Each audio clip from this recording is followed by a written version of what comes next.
night, good afternoon, good evening, good night. Doing good. I told y'all we had a few of these, so we, you know what I mean, about to go ahead. What's this? What is this? 6 most disturbing internet trends. Yeah, we'll go ahead and get into it. Angel of Death Challenge.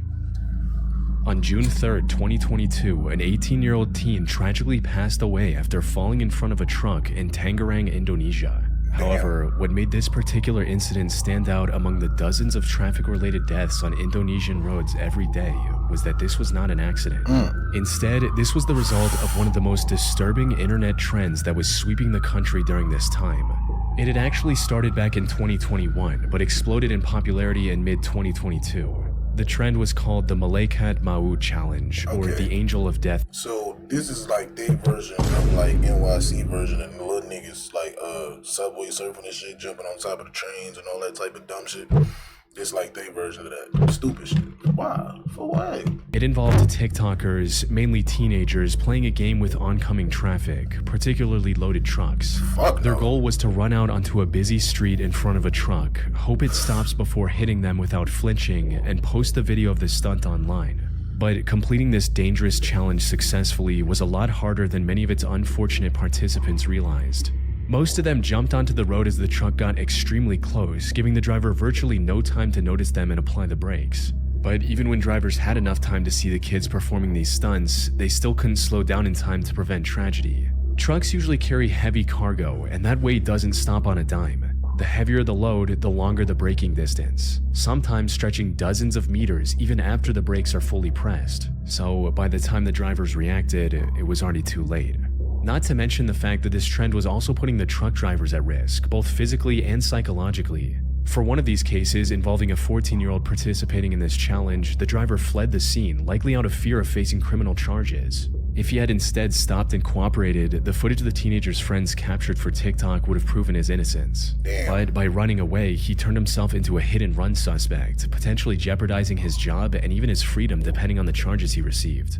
Following the incident in Tangerang, Indonesian police acted quickly to prevent further tragedies. They managed to stop 14 more kids from attempting the same dangerous stunt that very day and continued to monitor the city over the upcoming months. However, the attempts in Tangerang, Indonesia were only a small part of the global trend that cost several lives and left many others with life-altering injuries over the next year. Thankfully, TikTok eventually stepped in and removed all content related to the Angel of Death challenge. And since social media validation was the main reason participants took part in this dangerous trend, the platform's ban caused it to gradually fade into obscurity. That shit's stupid. Happy slapping. Stupid for real, bro. On the 21st of January 2005, the Tez magazine in the UK reported on a new trend spreading rapidly across the country, something they referred to as happy slapping. Contrary to its name, however, the trend was anything but happy. In essence, it involved people, often young adults or teenagers, going up to a random person, slapping them, recording their shocked reaction. Smack this shit up! They smacked this shit up with it?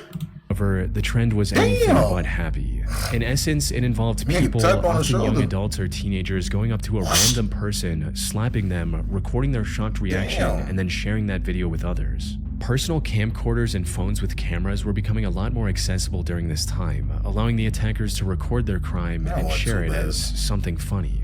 These happy slapping videos were shared all over the internet for the whole world to see. As for how this trend initially started, some reports from the time linked them to violent TV shows like Jackass and Dirty Sanchez. A big difference between these shows and the happy slapping videos, however, was that everyone on TV consented to enduring the pain on camera.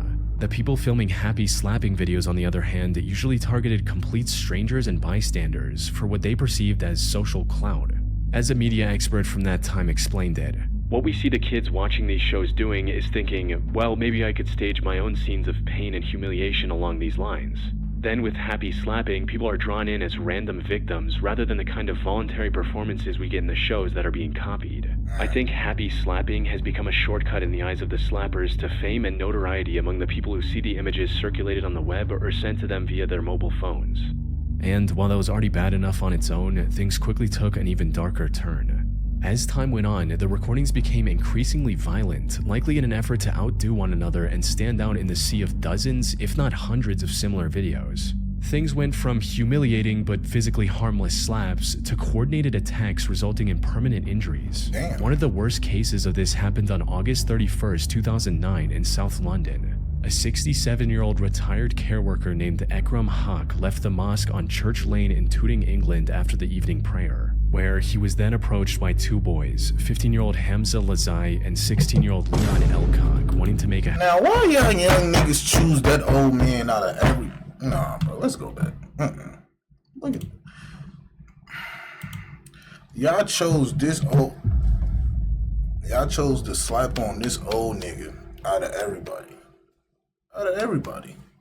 On Church Lane in Tooting, England after the evening prayer, where he was then approached by two boys, 15-year-old Hamza Lazai and 16-year-old Leon Elcock, wanting to make a happy slapping video. Things quickly spiraled out of control as neither of them held back, resulting in Ekram passing away a week later from a severe head injury he received during the incident. The two were eventually identified and arrested after police reviewed CCTV footage from a nearby camera. Both pled guilty to manslaughter, with Leon receiving a 4.5-year sentence and Hamza sentenced to 3.5 years in prison. So, bro, how does that work? How does that work, bro? How does that work? They just slapped that old nigga to death for no reason. Somebody got 3 years? What? Huh? Leon receiving a 4.5-year sentence and Hamza sentenced to 3.5 years in prison. The happy slapping trend as a whole eventually faded away after the UK and the surrounding countries started treating it as a significant threat to public safety, with France even criminalizing it and giving it a punishment of up to 5 years in prison. They done slapped that old nigga to death. RIP to OG. Skullbreaker Challenge. RIP to OG. On February 14th, 2020, 12-year-old Parker Smith was invited by his friends to film what seemed like a harmless jumping contest with them. He agreed and on camera jumped the highest he could, but instead of landing safely on his feet, he fell backward and fractured his right arm. He was rushed to the hospital immediately and fortunately made a full recovery over the following weeks. However, what seemed like a simple accident turned out to be part of a disturbing internet trend his two friends were attempting to recreate. The so-called Skullbreaker Challenge required 3 people to stand in a line and somehow convince the person in the middle to jump. As soon as they did, the two on the outside swept the legs of the one in the middle who was usually unaware of what was about to happen. Beat this shit out you on everything I love. If I'm not knocked out, it's up. On God. If I'm not knocked out, bro, I'm on that. On everything I love.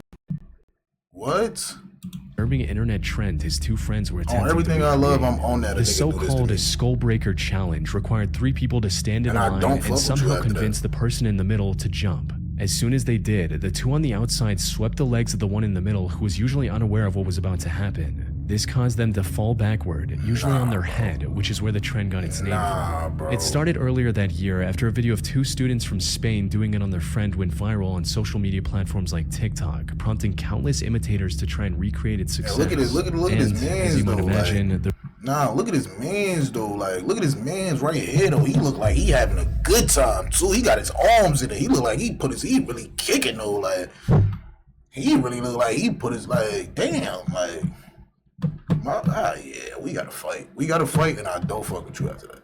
There's to try and recreate its success. And as you might imagine, the results were disastrous, with Parker being one of the lucky ones for walking away with just a fractured arm. Many others were knocked unconscious by the impact, suffered from severe concussions, and some even needed multiple stitches across their skull and face. The most devastating of these incidents happened on January 24, 2020 in Cherry Hill, New Jersey, when a group of 7th graders attempted the challenge in school. Unfortunately, the victim fell way too hard on their head, causing them to lose consciousness and have a seizure. He luckily survived the incident and eventually recovered without any permanent head trauma.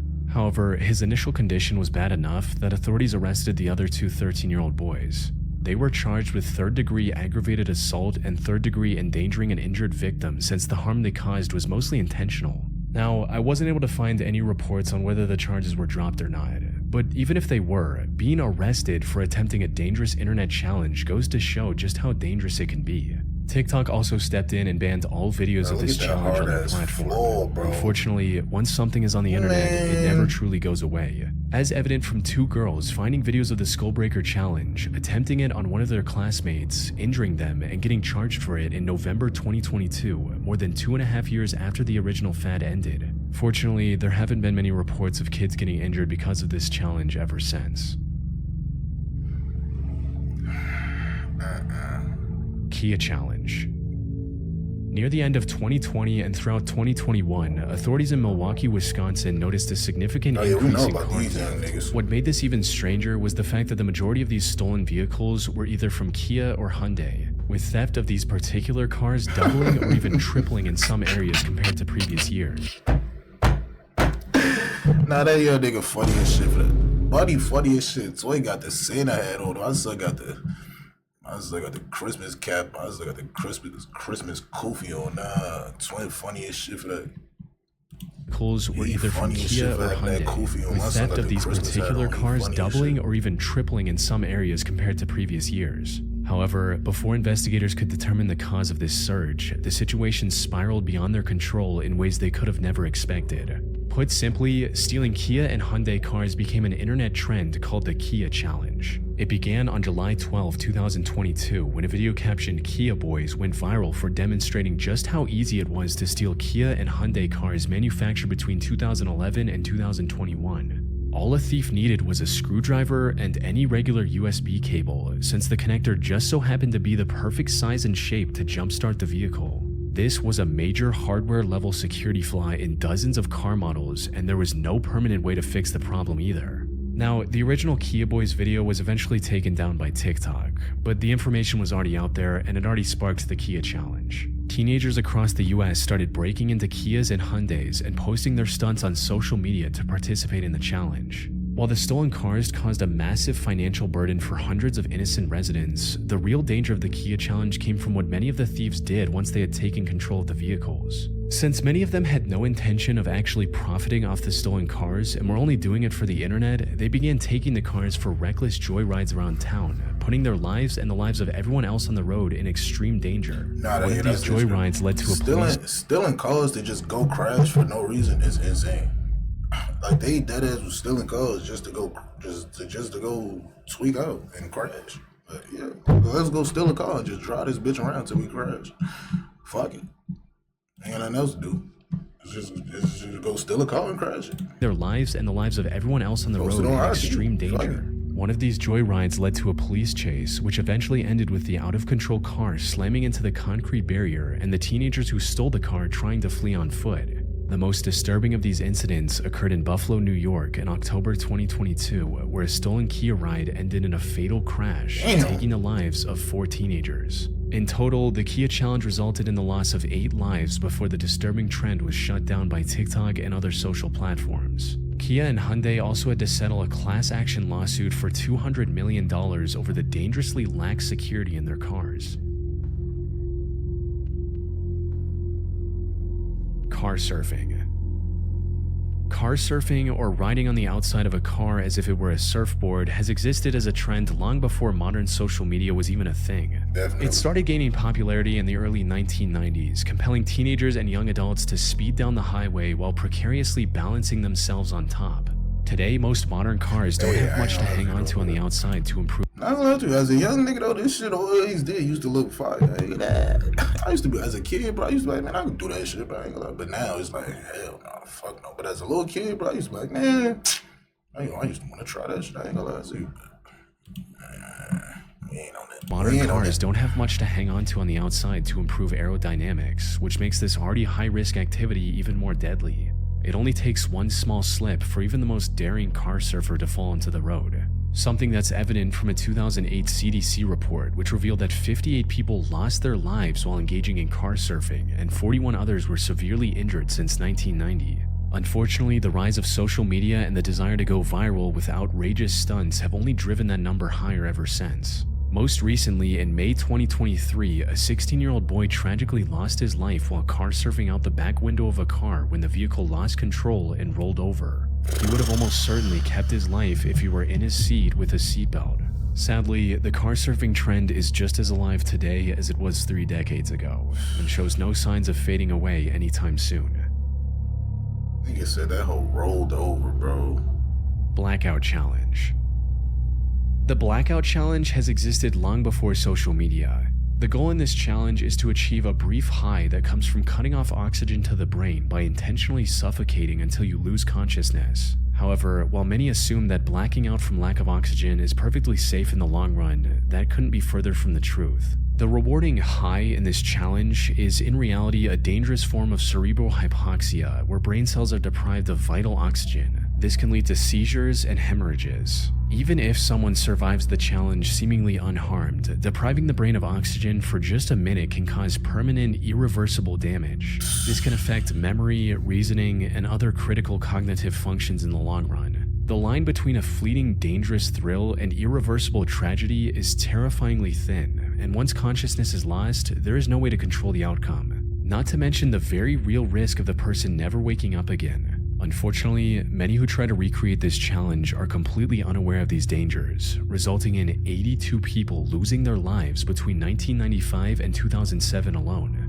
What makes this even worse is that almost all of these deaths were between the ages of 6 and 19. Much like other viral trends, young impressionable kids are especially drawn in, motivated by peer pressure or the need for validation, online or in real life. Which is why the resurgence of the Blackout Challenge through social media platforms like TikTok brought it to an even younger audience and left a devastating trail of victims. One of the most well-known cases is that of Nyla Anderson, a 10-year-old girl from Pennsylvania. Her family found her unconscious on the bedroom floor on the night of December 7, 2021. They rushed her to the nearby hospital. Unfortunately, it was already too late. After barely clinging to life for 5 days, she tragically passed away without ever waking up. No one knew why she would do something like this, until investigators did a forensic analysis of her phone, which revealed she had been viewing videos of the challenge on TikTok. Another tragic instance happened in April 2022 when a 12-year-old boy from the United Kingdom named Archie Battersby suffered catastrophic brain damage after attempting the challenge and passed away months later. And these weren't isolated incidents either. Numerous other children, some as young as 8, suffered a similar fate or other life-altering injuries after attempting this challenge. Sadly, despite social media sites' best efforts to suppress the challenge, it continues to spread to this day. That shit is out of pocket, man.